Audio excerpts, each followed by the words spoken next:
বন্ধুরা, পরশুরাম সিরিয়ালের এই পর্বে প্রথমেই দেখা যায় পরশুরাম তটিনীকে বাড়ি ফিরে যেতে বলছে। তটিনী বলছে, আমার বোনের বিয়ে বললে কথা, আমাকে তো এখানে থাকতেই হবে বলো। তখন পরশুরাম বলছে, বোনের বিয়ে তো একটা উপলক্ষ মাত্র, তোমার লক্ষ্য অন্য কিছু। তটিনীর ফোনে ফোন আসলে পরশুরাম বলছে, কে ফোন করেছে, ফোনটা ধরো তুমি।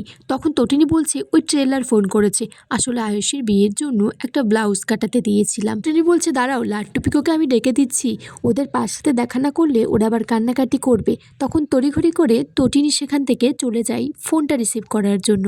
পরশুরাম তখন বুঝতে পেরে যায় যে তোমার লক্ষ্য লাট্টুপিকোকে ডাকা না, ফোনটা রিসিভ করা। এদিকে কবির আর ভানু তটিনী দিদির সাথে কোর্টে দেখা করতে গিয়েছে। তখন তটিনী দিদি বলছে, হঠাৎ তোমার সেলিব্রেশন ছেড়ে কোর্টে কেন এসেছো?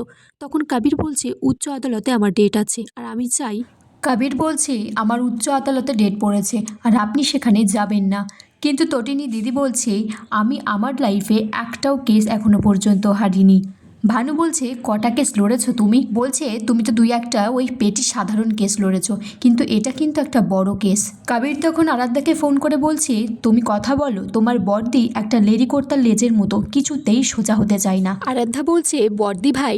তখন তটিনী দিদি বলছে, সরি, আমি এই কালো কোটটা পরে নিলে আমি কোনো আত্মীয় মানি না। তটিনীকে ফোন করে বলছে, তটিনী, তোর ছেলের কেসটা নিয়ে আমাকে বাড়ির জামাই হুমকি দিচ্ছে, আর তার সাথে আছে ভানু আর বাবিন। বিজিত লাহিড়ী তখন সেখানে এসে বলছে, আপনি আরেকজনকে কাউন্ট করতে ভুলে গেছেন ম্যাডাম।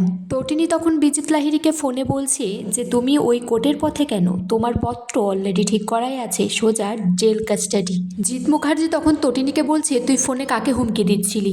বলছে, তোমার ছোট জামাইকে। তটিনী বলছে, ওরা দিদিকে হুমকি দিতে কোর্টে গেছে। তখন জিৎ মুখার্জি বলছে, বেশ করেছে, ওদের যেটা করণীয় ওরা সেটাই করেছে। আরাধ্যা তখন এসে বলছে, প্রতিটা মুহূর্তে ভয় নিয়ে কাটছি, এই বুঝি কবিরের কিছু হয়ে যায়। আরাধ্যা বলছে, একটা সামান্য বিষয় নিয়ে এখনো তোরা ভুলতে পারছিস না। তখন তটিনী গাঙ্গুলি বলছে, তোর সন্তান যদি এইভাবে কিডন্যাপ হয়ে যেত, তোর কি ব্যাপারটা সামান্য মনে হতো? জিৎ মুখার্জি তখন তটিনীকে বলছে, তোর কাছে রিকোয়েস্ট করে হাত জোর করছি, তুই প্লিজ কিছু করিস না যাতে সুরটাকে বেসুর মনে হয়। তটিনী বলছে, বিজিত লাহিড়ী বিয়ের পীর পর্যন্ত পৌঁছাবেই না। তখন আয়ুষী সেখানে এসে বলছে, কি বলছিস সেসব, বিজিত লাহিড়ী আসবে না মানে? তটিনী বলছে, তোর বর একজন আসলে। আয়ুষী বলছে, কি বল? তখন আয়ুষী তটিনীর হাতটা চেপে ধরলে তটিনী হাতটা ছাড়িয়ে দেয় আর বলছে, আয়ুষী হাতটা ছাড়।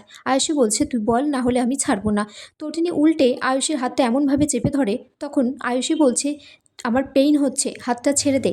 তটিনীর ফোনে তখন একটা ফোন আসে, তটিনী বলছে, ইয়েস স্যার। তখন জিৎ মুখার্জি বলছে, তুই স্যার কাকে বললি? তোকে খুব অদ্ভুত লাগছে।